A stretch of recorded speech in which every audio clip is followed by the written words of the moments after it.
Olá, seja bem-vindo a mais um programa Tijolinho, que é um programa do Marcos Formigueri, mas que mais uma vez me concedeu a honra de fazer a abertura do seu programa, então seja bem-vindo. E a pauta de hoje não poderia ser outra, né? Pedágio, vamos falar do lote 6, seu Marcos? Correto. Não é só do lote 6, não. Eu quero fazer menção aqui a um fato que ocorreu agora, nesses dias atrás. Eu contei 51 internautas entraram em contato comigo, pedindo para voltar nessa história do pedágio desde lá a década de 90. Porque as consequências que o Paraná, que os motoristas, que a população paranaense, nós paranaenses estamos sofrendo, decorre daquele processo viciado e fraudulento lá de 1997, 96, quando se instituiu o pedágio no Paraná. Quase que uma autorização para os absurdos que a gente vem vendo até hoje, né? Exatamente. Veja aqui, ó. Quero voltar, quero atender os nossos internautas e detalhar um pouquinho, rapidamente. Quando, em 1994, houve eleições para governador e o Jaime Lerner ganhou a eleição. O Jaime Lerner já vinha dizendo que pretendia implantar o pedágio no Paraná. Só que ele passou assim ao largo a história. Não, vou implantar o pedágio, aquelas... mas não detalhou, nem podia detalhar. Por quê? Porque não tinha um projeto. Aquilo foi um mote de campanha, certo?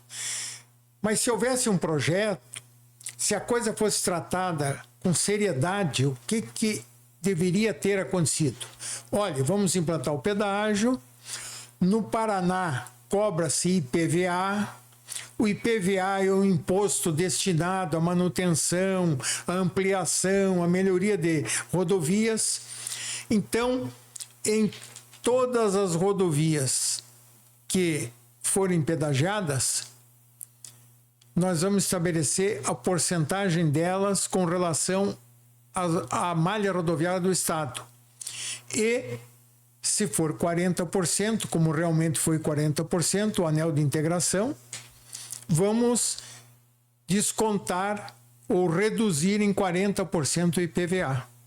Claro, porque senão passaria imediatamente a ser bitributação a partir do momento em que se começasse a cobrar o pedágio. Sim. Cobra o pedágio, cobra IPVA, está sendo bitributado o contribuinte, o motorista, o paranaense, enfim.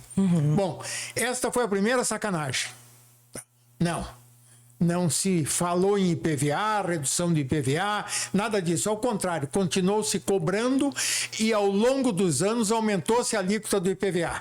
Quer dizer, aumentou o achaque em cima do paranaense. Todo mundo que pagou IPVA pagou o imposto em duplicata, porque pagava o pedágio nas rodovias e o IPVA, e o objetivo dos dois, teoricamente, era o mesmo. Claro que nós sabemos que quem implantou a cobrança do pedágio no Paraná o fez com o único objetivo de roubar. Por quê? Porque instalou-se no Paraná uma quadrilha para explorar o sistema de pedágio. E que há décadas e décadas e décadas vem atuando no nosso estado, né? Desde 1997. E aí vem a grande frustração, porque a gente esperava que nesse novo modelo de concessão, depois de tantos anos amargando, né, esse pedágio, a gente teria um cenário diferente, né? Era o que se esperava, pelo menos era o prometido, né? Bem, agora vamos lá, eu vou mostrar o início de um assunto que você vai tocar nele aqui. Você, volta e meia, fala por aí o negócio das tarifas. Então, veja bem como as quadrilhas atuam. O Brasil é dominado por quadrilhas. É quadrilha de banca, quadrilha de médica, quadrilha de negócio de saúde. Onde você for é quadrilha de transporte coletivo. Tudo aqui é quadrilha. É quadrilha do pedágio também. Mas veja, eles operam ao longo do tempo. Eles não se preocupam de fazer de hoje para amanhã, se completar já. Não. Até porque o roubo é tão grande que eles podem estendê-lo ao longo dos tempos. Hoje, Bruna, nós estamos sofrendo consequências gravíssimas com acidentes a toda hora nas rodovias do estado, com vidas sendo perdidas nesses acidentes, com prejuízos econômicos, financeiros enormes. Sabe onde nasceu isso? Lá em 1997. Alguém há de dizer aqui agora, não, mas para aí, o Marcos não está explicando direito, porque o contrato anterior acabou, os contratos anteriores acabaram e agora são novos contratos. Sim, meus amigos, sim, preste atenção, eu não estou enganado não. Quando o Lerner assumiu o governo lá em 1995, ele foi eleito em 94, assumiu em 95, ele nomeou seu secretariado. E de repente apareceu no meio do secretariado dele o nome de um sujeito lá que ninguém sabia quem era. Porque normalmente o governador escolhe os seus secretários e a população sabe quem são, porque convivem com a população, fazem parte da população. Mas de repente apareceu um tal de Dr. Caran. Esse Dr. Caran assumiu a Secretaria de Transportes do Estado. Naquela época chamava-se Secretaria de Transportes. Hoje é uma tal de CEIU. CEIU. Como é que é essa CEIU? O que é essa? Deixa eu ver qual que é a sigla aberta. Secretaria Ninguém sabe que secretaria é essa. Secretaria de Estado de Infraestrutura e Logística. Ó, vamos ver se é isso mesmo. Vamos ver. Secretaria de Estado de Infraestrutura. Paraná, CEIU. Todo mundo sabe isso. que é CEIU, mas o que é a sigla aberta? Secretaria de Estado de Infraestrutura e Logística. CEIU. É isso aí. E lá está... Não pensem que é o engenheiro rodoviário que está lá. Não pensem. Não pensem. Quem está lá é um radialista fracassado ali de Ponta Grossa, que, por sinal, levou uma surra na eleição agora para prefeito lá em Ponta Grossa. E o atual governador mantém o cara no cargo. Em vez de mandar embora, não, mantém o cara lá. Certamente porque ele enrola bem, mente bonito, e aquelas coisas, não é? Mantém aquele consórcio lá da ponte de Guaratuba, que, aliás, obra essa que já está atrasada. E agora eu vou dizer para vocês, os engenheiros do DR me contaram há 15 dias atrás que os atrasos fazem parte do cronograma de aditivos que vem por aí. Aquele cronograma que não é público, né? Que não é público. Mas veja bem, Bruna, então vamos voltar lá ao tal do Dr. Caran. Esse Dr. Caran era um diretor da Andrade Gutierrez. Famosíssima. Aliás... Está aí na Justiça Eleitoral a prova. Andrade Gutierrez contribuiu com 500 mil para a campanha do Lerner. E aí ele nomeou o Caran secretário de Transportes, que agora... Infraestrutura e Logística, agora eu não esqueço mais. Exatamente, Infraestrutura e Logística. Bem, esse Caran assumiu a secretaria, não recebia ninguém, não atendia a população, não tinha conversa com ele. O que ele estava fazendo?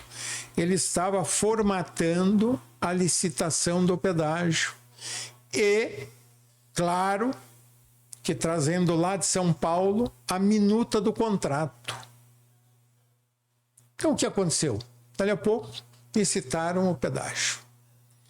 E se alguém aqui perguntar quanto cada um desses quadrilheiros, eram 6 lotes, contribuiu para o Tesouro do Estado para assumir 2.600 quilômetros de rodovias asfaltadas que o governo tinha um pouco antes investido para melhorá-las, para entregar para a quadrilha, não contribuíram nem um centavo. Eles inventaram uma história lá, Bruna, que era a seguinte... ganha a licitação aquele concorrente que ofereceu ao Estado um trecho maior de recuperação de rodovias que estão fora do pedágio.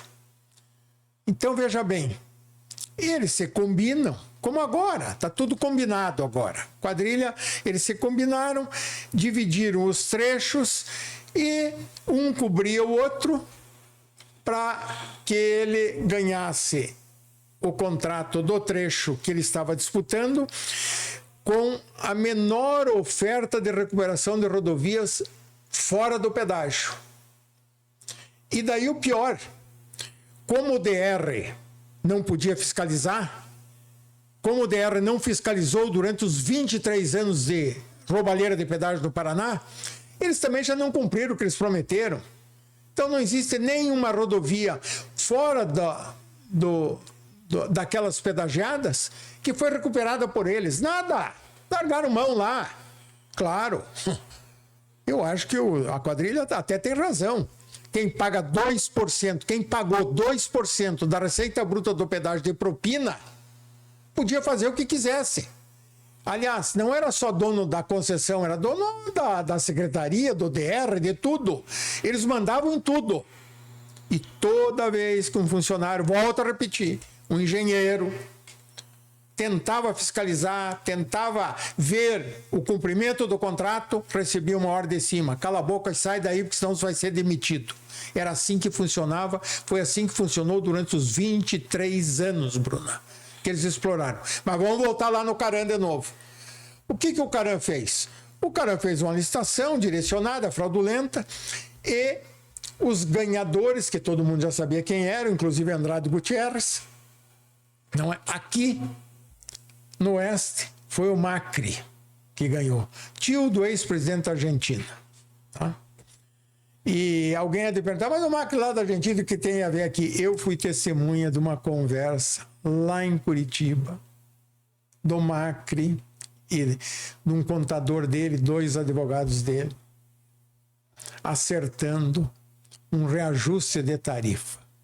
Bem, isso é outra história. Aí o Caram montou um contrato. O tal contrato, Bruna, que ninguém, em momento algum, nos 23 anos, conseguiu anular. Claro que não havia vontade de anular, mas de repente podia haver um promotor, um procurador aí, sério, dizendo, não, para aí, isso aqui é uma fraude. E o Ministério Público podia tentar fazer isso. Por alguma razão não tentou. Mas o que ele incluiu no contrato, que é fundamental para o que nós estamos vivendo hoje?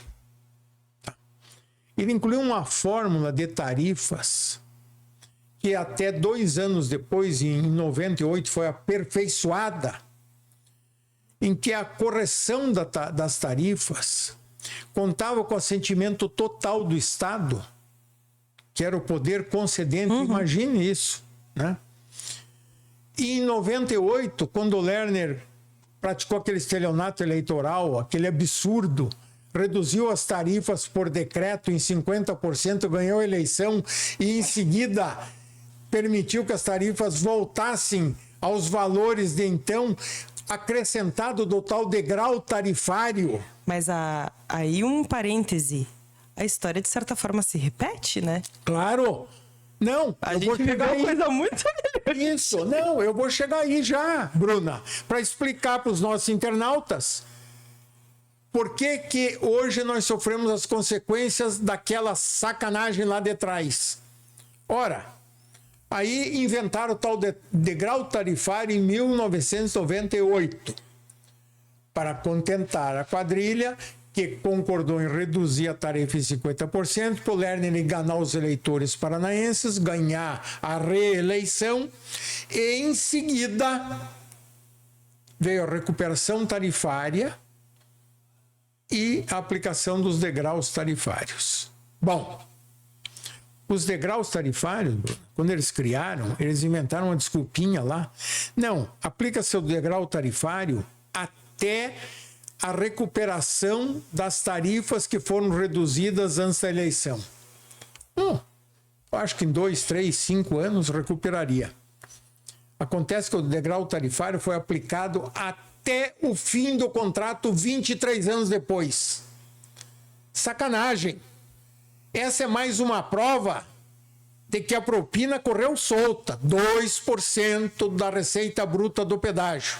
Bem, Bruna, mas acontece o seguinte, aquelas tarifas, o cálculo daquelas tarifas, foi uma coisa leonina. Foi um absurdo já lá em 1997. O cálculo que constou do contrato. Tanto é que você veja, quando acabou o contrato, ali em Santa Catarina, o valor do pedágio era R$2. Aqui já era 17,20, lá para Paranaguá era 24. No contrato antigo. Isso. Tá? Bem, aí agora vem a tal sacanagem de hoje.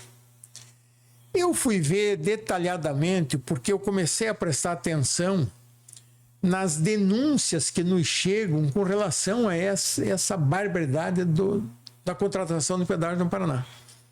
E fui examinar essa história lá, como é que são os atuais contratos, como é que eles formataram as tarifas para os atuais contratos. Esses que eles estão concedendo, entre aspas, aí, porque está tudo acertado, estão contratando os compadres. Como é que foi? Se veja o absurdo. Não teve um deputado no Paraná, não teve um promotor no Paraná, não teve uma autoridade sequer que denunciasse o seguinte: eles pegaram as tarifas infladas dos contratos anteriores, 24 lá para Paranaguá, e passaram, a partir do encerramento do contrato, a aplicá-las para os novos contratos, como base para os novos contratos, inclusive com correção monetária. Bem, aí vem a mentira. A outra sacanagem. Não, mas para, eles estão dando desconto. Estão dando desconto. Tá bom. 0,08%. Esse é o desconto. Não é? Exatamente. Os que ganharam aqui, ó, no Oeste, o lote 6, que a Bruna tocou agora há pouco, os que ganharam aqui, o desconto foi 0,08%. Sabe por quê? Porque não teve concorrência. Ué, mas é engraçado porque falavam que esse era o lote mais atrativo. E eles depois saíram dizendo: não, isso aí só dá prejuízo. Estranho, né? Exatamente. Porque lá desde o início que se falava que os lotes pouco atrativos eram o 4 e 5 e que justamente tinha saltado do lote 3 para o lote 6 justamente porque o lote 6 era um lote almejado, né? Eles queriam muito esse lote. E aí o que a gente tem? A gente tem o povo do oeste do Paraná pagando uma média de 70% de pedágio acima da tarifa paga nas outras regiões do Paraná. Então, a população do oeste e do sudoeste do Paraná, que é justamente uma região extremamente pujante quando a gente fala do próprio agro, né? Que o Estado se orgulha tanto de falar da nossa produção agrícola. A nossa região, que tem números exorbitantes, vai ter que pagar caro para poder escoar o que produz. Veja bem, Bruna. E daí vamos voltar um pouquinho. Então, não. Agora o lote 6 deixou de ser interessante e só um concorreu? Só um? Assim como ocorreu no lote 2. No lote 2 também foi EPR. E, coincidentemente, a mesma empresa que ganhou no lote 2 e no lote 6 não teve concorrência. Concorrência zero. Então, e eles puderam chegar com 0,08 de desconto. Então tá aí mais uma prova da fraude, da enganação. É tudo combinado. Como combinado, seu Marcos? Se é na Bolsa? Na Bolsa? Na Bolsa de São Paulo, né? Conhecida pela sua... Um dia desses, veja bem, um professor de Direito Administrativo me disse em Brasília o seguinte: Marcos, esses leilões de Bolsa são a mais moderna fórmula de fraudar licitações. Eu fico pensando às vezes, na minha curta carreira como jornalista, né, eu considero curta, afinal de contas são 14 anos, há um tempo atrás, quando a gente ouvia falar de que alguma empresa que ainda não tinha participado da disputa por si só, né? Ainda não tinha acontecido a famosa abertura de envelopes, essa empresa já demonstrava algum tipo de relação com o poder público ou antecipava alguma etapa. A gente aqui da Gazeta do Paraná já identificou, por exemplo, empresas executando obras antes do resultado final da licitação. Isso era um escândalo. Era o Ministério Público, a gente não precisava nem fazer denúncia. Era publicar matéria. Era um escândalo. O que aconteceu nos últimos anos que esse tipo de prática não só se tornou comum, né, o recorrente, mas normalizou. A impressão que me dá é essa, parece que as pessoas não se importam mais com o fato de existirem cartas marcadas em licitações públicas, o que fica cada vez mais evidente. E isso a gente não está falando só de pedágio. A gente tem outros setores que a gente já identifica essa antecipação, essas empresas já se relacionando com o poder público, com a obra ou com o serviço que vão prestar, muito antes do resultado final do certame. Banalizaram a corrupção no poder público. Banalizaram. É assustador. Então hoje é o seguinte, tem administrador aí, cara de pau, que ainda faz elogio a tal licitação, ao tal leilão na Bolsa de São Paulo. Vamos rapidamente aqui, ó, vamos falar da história da compra da Copel Telecom. Quando eles começaram com a patifaria, uma das desculpas dadas, não, precisa ser na Bolsa porque vão ter mais de 40 participantes. Precisa ser na Bolsa. Eu ouvi isso várias vezes. Esses cretinos estão no poder aí. Não, serão dezenas de participantes. A Copel Telecom está atraindo o interesse de investidores do mundo todo. Mentira, tudo mentira. Tudo preparadinho, sabe? Já estava prontinho para o Tanuri ganhar. Daí, chegou o dia do tal leilão na Bolsa de São Paulo. Foi uma coisa que me chamou a atenção, de eu quero ver quantos vão participar. Certamente vai ser uma centena, porque o mundo inteiro está de olho. Bom, meus caros amigos, amigas, sabem quantos participaram? Sabe quantos, Bruno? Quantos? Só um. Só o Tanuri. Esse é o tal leilão da Bolsa de São Paulo. Mas é que a Copel era um péssimo negócio, só ele ia querer. Exatamente. Uma empresa, né? Quem ia querer uma empresa lucrativa, estabelecida, né? Exatamente. Então, veja bem, vamos voltar ao pedágio, Bruna.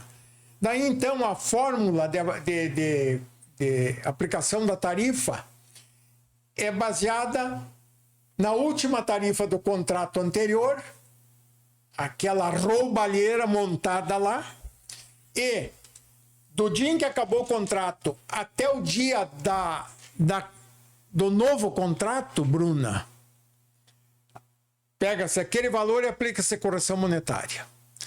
Daí vem um cretino desse aí e diz, não, mas teve com empresa concessionária que deu um desconto de 30%. Aonde? Aonde 30%? 30% sobre o quê? Sobre uma tarifa inflada lá atrás e que aplicou-se correção monetária e montou-se dessa maneira o instrumento do roubo. Que 30%? Outra coisa, Bruna, incluir isso é novidade nesses contratos novos. Quer dizer, a quadrilha, bom, vamos fazer obras. Aqui tem outro detalhe, né? Outra cretinice, outro crime contra a economia do Paraná. As obras estão no contrato. Só depois de 6, 7 anos. Isso aí. Mas e agora? Agora não Que o estrangulamento das rodovias é total. Agora que ninguém consegue mais andar nas rodovias. Que o risco de acidentes é iminente a qualquer hora, em qualquer local dessas rodovias. O atraso causado aos usuários das rodovias, o prejuízo causado, as mortes causadas. Quer dizer que não vão fazer nada. Não vão tentar duplicar, melhorar, ampliar essas rodovias, não vão fazer nada. E é pior, porque não é só 6 anos. Sim. A gente não está falando de 6 anos. A partir de 6 anos começa a obra. Mas tem uma questão que é muito importante. Se atrasa, eles ganham a mais em cima. Ou seja, assim, ó, eu contratei um pedreiro para levantar um muro na minha casa. Se ele atrasa, eu pago mais caro para ele pelo serviço que ele está prestando, porque afinal de contas ele atrasou. Então ele precisa manter, né, as contas dele. Então, não, querido, você atrasou, então eu vou ter que pagar a mais para você. Esse é um crime. Eu quero perguntar, não tem uma autoridade nesse estado que seja séria para fazer uma denúncia contra essa gente, contra todos, para pôr essa gente na cadeia? Isso é crime. Que dúvida a gente tem de que as obras serão atrasadas? Claro que serão. Como a ponte lá de Guaratuba. Já atrasava antes, imagina com recompensa. Como a ponte lá de Guaratuba hoje, já está atrasada. E o bobalhão do secretário, o radialista falido, sei lá o que é esse cara, entendeu? Fica aí mentindo, enganando, tentando enganar a população, não engana mais. As pessoas estão falando, as pessoas já perceberam a sacanagem que está sendo feita lá. Mas, voltando ao pedágio, então veja bem, Bruna, quer dizer, obra só daqui a 6 anos. Se hoje já há um estrangulamento total nas rodovias do Estado, como é que vai ser daqui a 6 anos? Ninguém mais roda no Estado, ninguém mais viaja, ninguém mais anda. Hoje já é impossível. Mas não, calma. Eles têm primeiro que faturar, achacar o usuário das rodovias, a população paranaense, para depois começarem as obras. E daí, como diz a Bruna, atrasarem as obras para que o Estado venha e pague pelo atraso. Isso é piada, né? Isso é piada. E ainda tem político, administrador aí, que pretende ser candidato a não sei o quê. Não é possível isso, Bruna. Não é possível. Isso é uma síntese que está se cometendo contra o Estado. Começou lá em 1997 e foi melhorando a favor das quadrilhas, entendeu? E chegamos a esse ponto. Eu pergunto, não vamos chegar a 6 anos? O ano que vem, daqui 2 anos, está intransitável, as rodovias estão intransitáveis. Veja essa BR-277, todo dia... Todos os dias acontece um acidente, acontece alguma coisa na BR, ela é interrompida e formam-se filas lá, congestionamentos de 8, 10 quilômetros. E ainda tem uns cretinos que vão cobrir os acidentes, sabe? Que estão no caixa, que cobrem o acidente e ainda encontram desculpas para o acidente. Como se não fosse esses concessionários os responsáveis. Por que ninguém fala em duplicar essa BR-277? Há 23, 25 anos atrás, falavam em duplicar para dali 3 anos, 4 anos. Tá aí, ó, não está duplicado. Agora vem com a mentira de novo. Não, agora vamos duplicar. O arauto da duplicação, o defensor da mentira, é esse secretário aí, o radialista lá de Ponta Grossa. Fica mentindo todo dia. Mas ele é tão incompetente. Eu vou finalizar aqui, Bruna. Quero deixar aqui uma proposição para os nossos internautas, para os leitores da Gazeta do Paraná.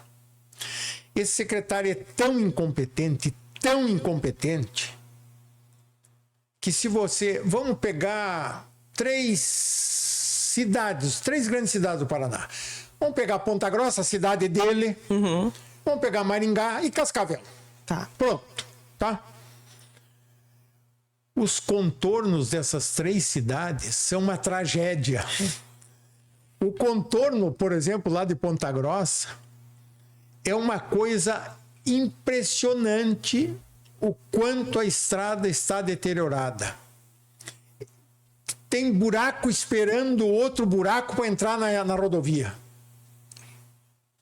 E esse é o tal secretário. Gastou 400, 500 milhões em cada licitação de 2 ou 3 que fez para recuperar as rodovias só nos trechos que estão sendo pedagiados. Porque os contornos, os malandros, a quadrilha, eles não querem os contornos. Os contornos não entra no contrato de pedágio. Então os contornos ficaram aí para o Estado, certo? Porque o trânsito é muito intenso, porque o desgaste do asfalto é enorme, porque o investimento tem que ser constante, permanente, diário. Não, contorno não põe aí, são eles que mandam, eles que pagam a propina, então deixa os contornos de fora. Mas vamos voltar ao secretário. Então, secretário, você gastou 1 bilhão e não teve a capacidade de sequer arrumar, consertar o contorno da tua cidade de Ponta Grossa ou de Maringá. Ou essa situação aqui de Cascavel, essa vergonha que está aqui, desde quando implantaram o pedágio aqui em 97, falavam em duplicar o controle de Cascavel. Vai ver como está ali hoje. Incompetente. Fruto de um governo incompetente e mentiroso. Não dá para questionar. Não dá nem para defender. É só você rodar o Paraná, Bruna. Rode o Paraná. Não, se você conseguir. E mais... Rode o Paraná e ultrapasse as fronteiras do estado. E compare. Exatamente. É muito nítido quando a gente sai do estado do Paraná. As rodovias são completamente diferentes.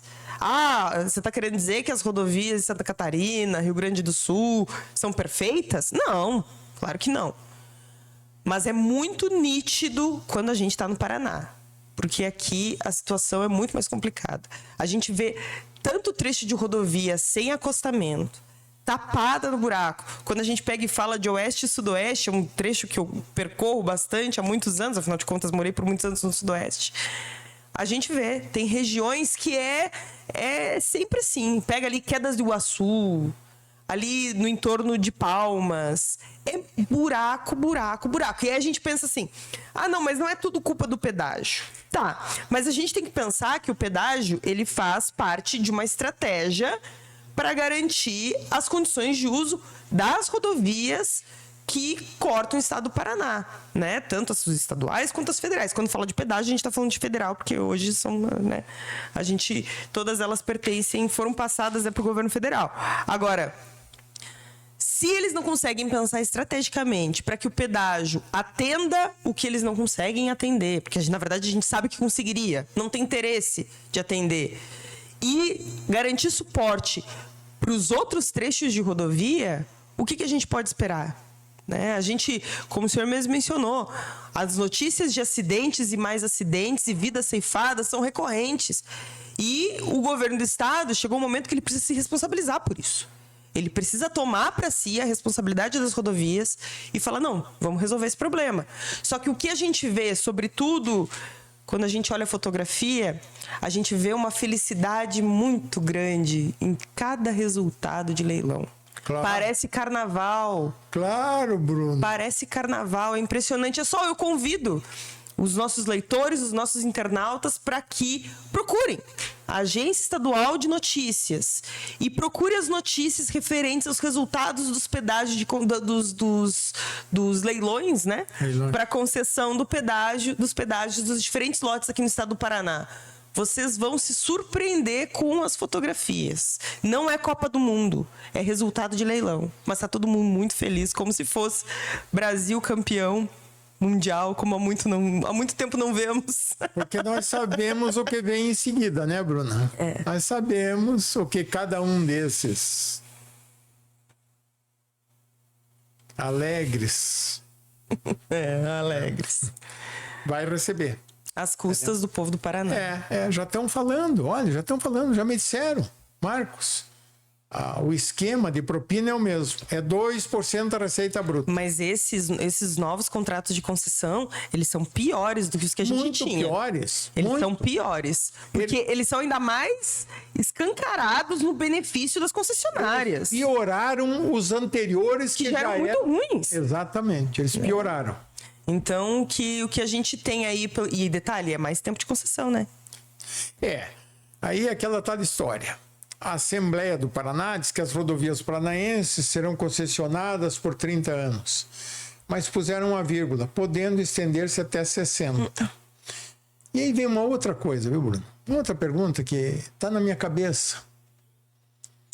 Se o estado do Paraná transferiu ao governo federal a condição de contratar o pedágio nas rodovias paranaenses, quem assina os contratos é o governo federal.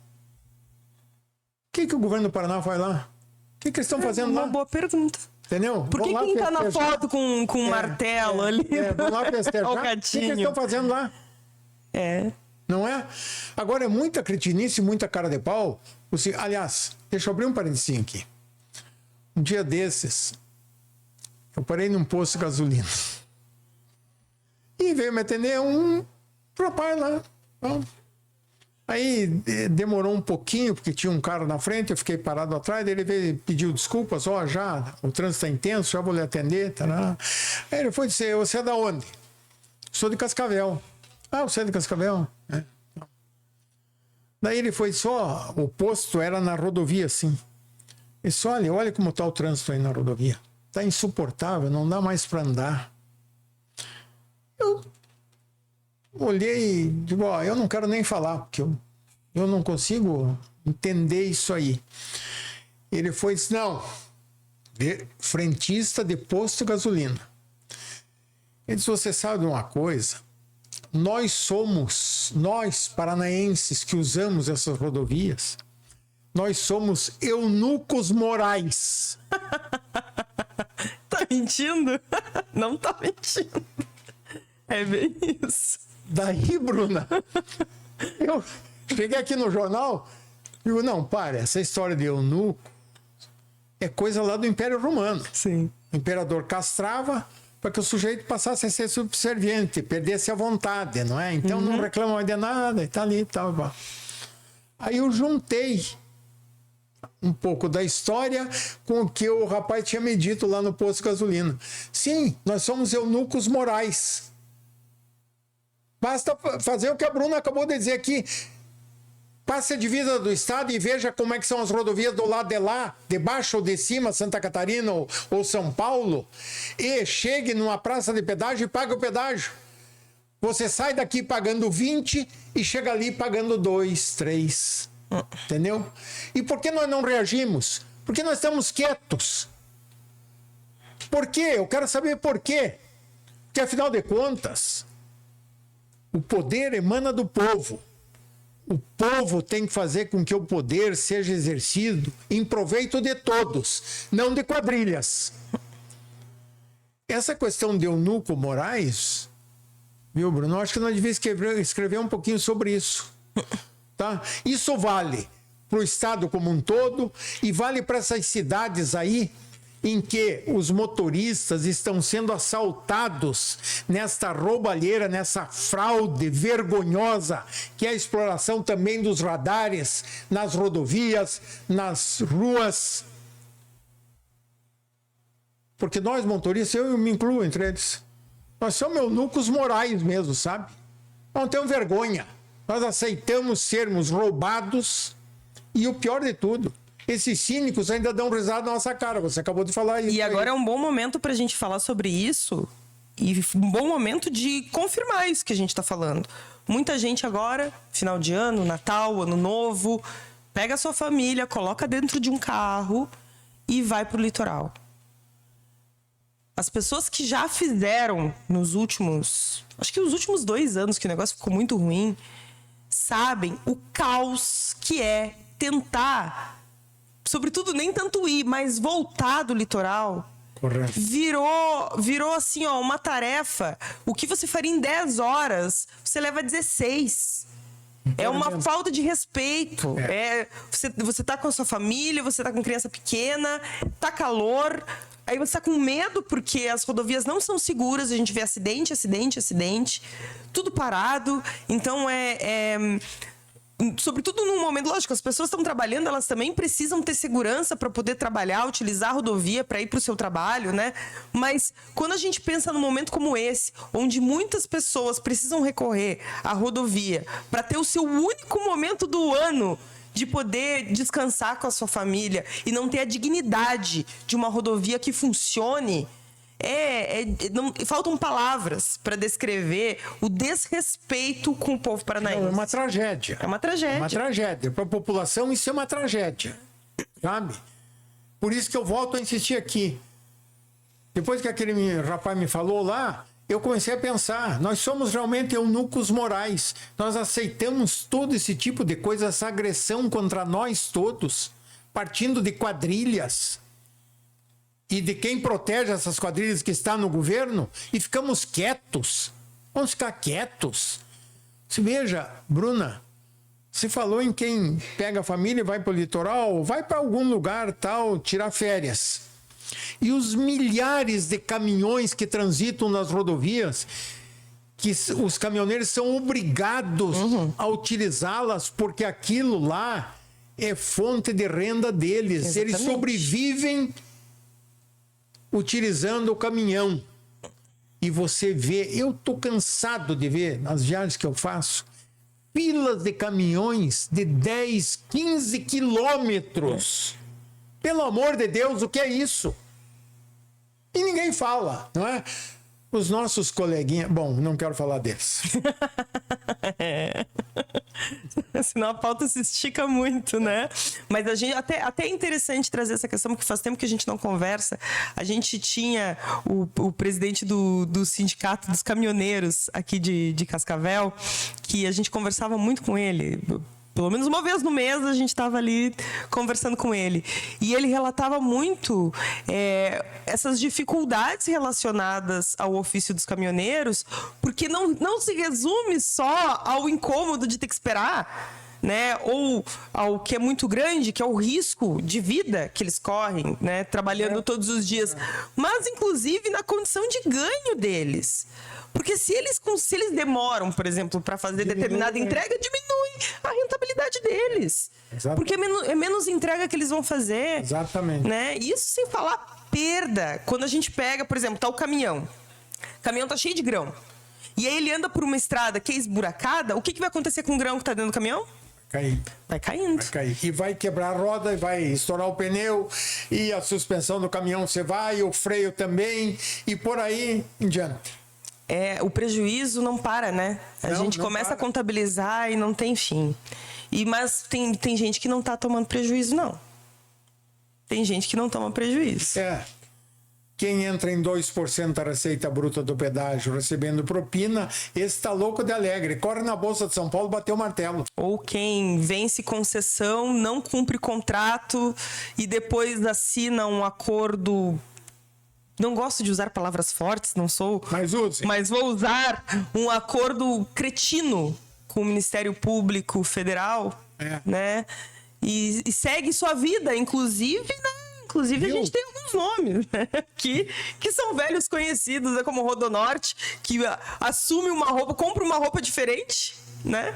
Compra uma roupa diferente e vai pra festa, né? Porque agora vem como CCR. Então, se a gente for ver bem... Vale a pena, o crime compensa. Veja, e a Triunfo? Aí a Triunfo a gente trouxe nesse final de semana a Triunfo, uma concessionária que também foi alvo de escândalos. E daí tem uma dívida ativa imensa, milionária, né? Que tá licitando com o poder público. Ah, não. Aí a gente entrou em contato. Não, deve ter algum engano. Nós não estamos mais nem em recuperação judicial, porque eles abriram recuperação judicial em 2019. Não, a gente não está nem em recuperação judicial, deve ter algum engano. Aí você vai lá, Procuradoria Nacional, Procuradoria Geral da Fazenda Nacional, digita lá, procura o CNPJ. Vai aparecer lá a dívida, mais de 700 milhões. Aí, se você for puxar esse mesmo CNPJ, vai dar um CNPJ diferente que está licitando com o poder público. Mas vai lá, coloca esse mesmo CNPJ na Receita Federal, consulta e vai lá em QSA, que é onde abre o grupo societário. E aí vocês vão encontrar lá a Triunfo. O Wolf Carvalho. Exatamente, vocês vão encontrar e vão descobrir que, na verdade, é a mesma coisa. Claro, nós vemos dizendo. É a mesma coisa. Nós estamos dizendo isso toda hora, Bruna. Só nós. Agora vai o trabalhador atrasar o carnê que ele fez na loja para comprar o fogão. Veja se ele vai conseguir aprovar o cartão na loja de roupa. Não vai. Perde o crédito pro resto da vida. Perde o crédito pro resto da vida, perde nome, perde a dignidade. Agora, se você é um grande concessionário, uma grande empreiteira, uma grande construtora, você, no Brasil, tem o direito concedido, claro, nítido, de fazer o que você quiser. Depois você monta outro CNPJ, faz um consórcio, né? Se não pode licitar num estado, licita no outro. Isso. E tá tudo certo. Isso. E segue trabalhando e enriquecendo com dinheiro público. Enchendo os bolsos de quem? De quem concede. De quem concede. Olha, Bruna, um dia desses, um procurador federal me encontrou e disse: Marcos, eu queria te encontrar, que eu queria te dar um número, disse ele. Tá, o que é? Disse: olha, você pesquise, mas vou te dar todas as dicas. O total que as concessionárias de pedágio, ele ainda disse para mim que essa quadrilha que você chama aí teria que devolver para os cofres públicos, em razão das fraudes praticadas ao longo do contrato, era um pouco mais de 10 bilhões de reais que eles teriam que devolver, entendeu? Na sacanagem da tarifa, em obras não realizadas, em uma série de fraudes cometidas no contrato que já era fraudulento. Ele me disse, Marcos, era um pouco mais de 10 bilhões. Ele. Sabe quanto eles devolveram? Não sei. Não tenho ideia. Não chegou a 1 bilhão, diz ele. Não chegou a 1 bilhão. Então você veja, Marcos, o crime compensa totalmente. E foi um acordo muito tranquilo, porque assim, vai ter desconto na tarifa de determinadas praças. Foi muito soft, assim, né? Daí o desconto que deram lá para trás, já reajustaram e já acabou. Sumiu o desconto. Você imagine, um procurador me falou isso. Disse, Marcos, o crime compensa. Compensa. Você não tem a menor dúvida. Eles roubaram 10 bilhões e devolveram lá menos de 1 bilhão. E pronto, tá todo mundo bonito aí. Bem, Bruna, o programa é teu. Meu, tá ali, ó. Opinião Marcos Formigueri. Mas é isso. Seu Marcos, obrigado pela conversa. Sempre muito bom. Sobretudo quando o senhor está bem corajoso. Adoro. E é bom porque a gente falava muito da importância de ter esse programa Tijolinho. Porque nas longas conversas que a gente tinha com o seu Marcos, ele nos contava histórias que até Deus duvida. E a gente dizia, não, o senhor tem que contar isso daí para todo o povo do Paraná. E agora na internet não é só o povo do Paraná, né? Quem é pro mundo inteiro. É só acessar lá o Gcast que vai ouvir essas histórias aí de quem acompanhou de perto. Por exemplo, tem dois meninos aqui de Cascavel, hoje são homens e tal, né? Moram na China. Diz que não perde um programa nosso. Não, a gente acompanha ali pelos resultados que o YouTube Studio nos apresenta e às vezes aparecem uns países inusitados. Lá na China, eles estão de olho. Mas é isso. Mas obrigado a você que acompanhou mais um tijolinho do seu Marcos Formigueri. Eu só tô aqui acompanhando. Não esquece, se inscreve no nosso canal, aciona o sininho, comenta, fala o que você pensa sobre o pedágio do Paraná. Você concorda com isso? Não concorda? Chegou a hora da gente parar de ser eunuco moral. Eunuco moral, isso. E falar o que a gente tem para dizer. Compartilha com seus amigos, com seus colegas, com a sua família e acompanha a gente aqui no Gcast. Até a próxima! Aos 73 anos e com recordes em todos os pilares da nossa cidade, Cascavel avançou. Nos últimos anos construímos 25 novas escolas, revitalizamos outras 75, atingimos a maior nota do IDEB da nossa história e o primeiro lugar do Brasil em alfabetização. Construímos 22 novas unidades de saúde, reformamos outras 21, implantamos o Hospital Municipal e alcançamos o primeiro lugar em aumento da cobertura de saúde no Brasil. Cascavel avançou com 5 novos terminais, sendo um revitalizado, 800 abrigos de ônibus, ciclovias, 31 novas avenidas, novo aeroporto regional e a revitalização completa da nova rodoviária municipal. Com 3 novos restaurantes populares, construção da cidade do idoso e o maior programa de habitação da história, investimos no ser humano. O maior investimento também em estradas rurais, no esporte e no meio ambiente. Com tudo isso e muito mais, Cascavel avançou e, preparada para o futuro, vai seguir avançando ainda mais. Invista em Cascavel. Nós investimos em você.